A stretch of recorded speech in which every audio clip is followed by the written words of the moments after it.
നമ്മൾ ഇന്ന് പഠിക്കുന്നത് ചാപ്റ്റർ 3 അണ്ടർസ്റ്റാൻഡിങ് ക്വാഡ്രിലാറ്ററൽസ് ആണ്. അതിൽ നമ്മൾ പഠിക്കാൻ പോകുന്ന പോളിഗൺസ്, തുടങ്ങുന്നത് തന്നെ പോളിഗൺസിനെ കുറിച്ച് പറഞ്ഞിട്ടാണ്. അത് പോളിഗൺസ് എന്ന് പറയുന്ന വേർഡിൽ തന്നെ ഉണ്ട്. പോളി എന്ന് പറഞ്ഞാൽ മെനി എന്നാണ് മീനിങ്. അതുപോലെ ഗൺസ് എന്ന് പറഞ്ഞാൽ സൈഡ്സ്. അപ്പം മെനി സൈഡ്സ് ഉള്ള കുറേ ഷേപ്സിനെ കുറിച്ചൊക്കെയാണ് ഈ പോളിഗൺസ് എന്നതുകൊണ്ട് ഉദ്ദേശിക്കുന്നത്. അപ്പം ഞാനിവിടെ കുറച്ച് ഷേപ്സൊക്കെ വരച്ചിട്ടുണ്ട്. ഈ ഒരു ഷേപ്പിന് ഏകദേശം എത്രയുണ്ട്? 1 2 3 4 സൈഡ്സ് ഉണ്ട്. നെക്സ്റ്റ് വരുന്നത് ഇതിനെത്ര സൈഡ്സ് ഉണ്ട്? അതിനും 4 സൈഡ്സ്, ഇത് 4 സൈഡ്സ്. 4 സൈഡ്സ് ഉള്ള പല ഷേപ്സാണ് ഇവിടെ വരച്ചേക്കുന്നത്. ഇത് 5 സൈഡ്സ് ഉള്ള ഒരു ഷേപ്പാണ്. ഓരോ സൈഡിനും 2 സൈഡ് ചേരുമ്പോൾ അവിടെ ഒരു ആംഗിളും ഉണ്ടാകുന്നുണ്ട്. അപ്പം പോളിഗൺസിന് എന്തൊക്കെയുണ്ട്? സൈഡ്സും ഉണ്ട്, ആംഗിൾസും ഉണ്ട്. അപ്പം ഇതിൻ്റെ താഴേക്ക് മാറ്റി ഞാൻ കുറച്ച്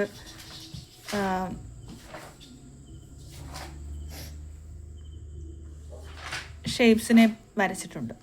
ഇത് 3 സൈഡ്സ് ഉള്ള ഒരു പോളിഗണാണ്. 3 സൈഡ്സ് ഉള്ള പോളിഗൺ ആകുമ്പോൾ നമുക്കറിയാം 3 സൈഡ്സ് ഉള്ളത് ട്രയാങ്കിൾ ആണെന്നറിയാം. അതുപോലെ ഇത് 4 സൈഡ്സ് ഉള്ള പോളിഗൺസ് ആണ്. ഒന്നെന്താണ്? ഇത് റെക്റ്റാങ്കിൾ ആണ്, സ്ക്വയർ ആണ് അടുത്തത്. അപ്പം അങ്ങനെ 4 സൈഡ്സ് ഉള്ള കുറേ പോളിഗൺസിനെ നമ്മൾ കേട്ടിട്ടുണ്ട്. റെക്റ്റാങ്കിൾ, സ്ക്വയർ, അങ്ങനെ. അപ്പോൾ അതിൻ്റെ ഒരു കോമൺ പേരാണ് ക്വാഡ്രിലാറ്ററൽസ് എന്ന് പറയുന്നത്. ക്വാഡ്രിലാറ്ററൽസ് എന്ന് പറഞ്ഞാൽ 4 സൈഡ്സ് ഉള്ളതിന് പറയുന്നതാണ് ക്വാഡ്രിലാറ്ററൽസ് എന്ന് പറയുന്നത്. ഇനി 5 സൈഡ് ഉണ്ടെങ്കിലോ 5 സൈഡ്സ് ഉണ്ടെങ്കിൽ നമ്മൾ എന്ത് പറയും? പെൻറ്റഗൺ എന്ന് പറയും. ഇനി 6 സൈഡ് ഉണ്ടെങ്കിൽ എന്ത് പറയും? ഹെക്സഗൺ എന്ന് പറയും. 7 സൈഡ് ഉണ്ടെങ്കിൽ എന്ത് പറയും? ഹെപ്റ്റഗൺ എന്ന് പറയും. 8 സൈഡ് ഉണ്ടെങ്കിൽ ഒക്ടഗൺ എന്ന് പറയും. അപ്പോൾ ഈ പേരുകളൊക്കെ ഒന്ന് കേട്ട് വെച്ചേക്കുക. ഇനിയുണ്ട് 9 സൈഡുള്ളത്. അതൊക്കെ വരയ്ക്കാൻ ഭയങ്കര ബുദ്ധിമുട്ടാണ്, അതുകൊണ്ടാണ് വരയ്ക്കാത്തത്. ഒക്ടഗൺ കഴിഞ്ഞ് നോണഗൺ ഉണ്ട്, ഡെക്കാഗൺ ഉണ്ട്, അങ്ങനെ കുറേ ഉണ്ട്. അങ്ങനെ ഓരോന്നിനും ഓരോ പേരുണ്ട്. നമ്മൾ ഈ ചാപ്റ്റർ പഠിക്കാൻ പോകുന്നത് ഇതിനെ പറ്റിയാണ്, അതായത് ക്വാഡ്രിലാറ്ററൽസിനെ പറ്റിയാണ് പഠിക്കാൻ പോകുന്നത്. ഇനി ഇതിനകത്ത് വരുന്ന അടുത്ത ഒരു ടോപ്പിക്കാണ് types of polygons. 2 types of polygons ഉണ്ട്. റെഗുലർ ആൻഡ് ഇറെഗുലർ പോളിഗൺസ് ഉണ്ട്. റെഗുലർ പോളിഗൺ എന്ന് പറഞ്ഞാൽ ഞാൻ നേരത്തെ പറഞ്ഞായിരുന്നു, പോളിഗണിനകത്ത് എന്തൊക്കെയുണ്ട്? സൈഡ്സും ഉണ്ട്, ആംഗിൾസും ഉണ്ട്. എല്ലാ സൈഡും ഈക്വലാണ്, എല്ലാ ആംഗിളും ഈക്വൽ ആണെങ്കിൽ നമ്മൾ അതിനെ പറയുന്ന പേരാണ് റെഗുലർ പോളിഗൺ എന്ന് പറയുന്നത്. അപ്പം ഇറെഗുലർ എന്ന് പറഞ്ഞാൽ അതിലിപ്പം ആംഗിൾ ഈക്വൽ അല്ല, അതല്ലെങ്കിൽ സൈഡ് ഈക്വൽ അല്ല, അങ്ങനെ വരുവാണെങ്കിൽ അത് ഇറെഗുലർ പോളിഗൺ ആയിരിക്കും. ഇത്രയും പറഞ്ഞത് മനസ്സിലായല്ലോ? പോളിഗൺ എന്ന് പറഞ്ഞാൽ ഒരുപാട് സൈഡ്സ് ഉള്ള ഒരു ഷേപ്പ്. അതിൽ തന്നെ റെഗുലറും ഉണ്ട്, ഇറെഗുലറും ഉണ്ട്. റെഗുലർ എന്ന് പറഞ്ഞാൽ ഈക്വൽ സൈഡ്സ് ആയിരിക്കും, ഈക്വൽ ആംഗിൾസ് ആയിരിക്കും, രണ്ടും ഈക്വൽ ആയിരിക്കും. അതിനെയാണ് നമ്മൾ എന്തെന്ന് പറയുന്നത്? റെഗുലർ പോളിഗൺ എന്ന് പറയുന്നത്. ഇറെഗുലർ എന്ന് പറഞ്ഞാൽ ഈക്വൽ ആംഗിൾസോ അല്ലെങ്കിൽ സൈഡ്സോ എന്തെങ്കിലുമൊക്കെ ഈക്വൽ അല്ലാണ്ട് വരുന്നതിനെയാണ് ഇറെഗുലർ എന്ന് പറയുന്നത്.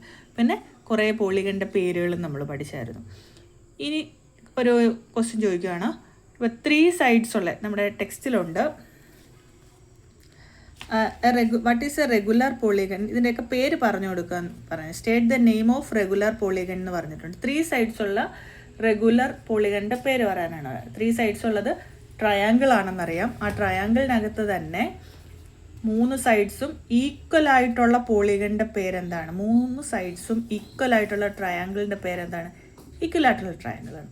അപ്പം 4 സൈഡ്സ് ഉള്ളതാകുമ്പോൾ 4 സൈഡ്സ് ഉള്ളത് റെക്റ്റാങ്കിളും സ്ക്വയറും ഒക്കെ ആണെന്ന് നമ്മൾ കണ്ടു. പോളിഗൺ എന്ന് പറയുന്നത് 4 സൈഡ്സ് ഉള്ളത് റെക്റ്റാങ്കിൾ, സ്ക്വയർ ആണ്. അതിൽ ഏതിനാണ് 4 സൈഡ്സും ഈക്വൽ ആയിട്ടുള്ളത്? അങ്ങനെ 4 ആംഗിൾസ് ഈക്വൽ ആയിട്ടുള്ളത് സ്ക്വയറിനാണ്. അതാണ് അതിൻ്റെ ആൻസർ. 6 സൈഡ്സ് ഉള്ളത് നമ്മൾ നേരത്തെ കണ്ടായിരുന്നു, ഹെക്സഗൺ ആണെന്ന് പറഞ്ഞു. അതിൽ തന്നെ 6 സൈഡ്സും 6 ആംഗിൾസും ഈക്വൽ ആയിട്ടുള്ളതിന് പറയുന്നത് റെഗുലർ ഹെക്സഗൺ എന്നാണ് പറയുന്നത്. അത്രയേ ഉള്ളൂ.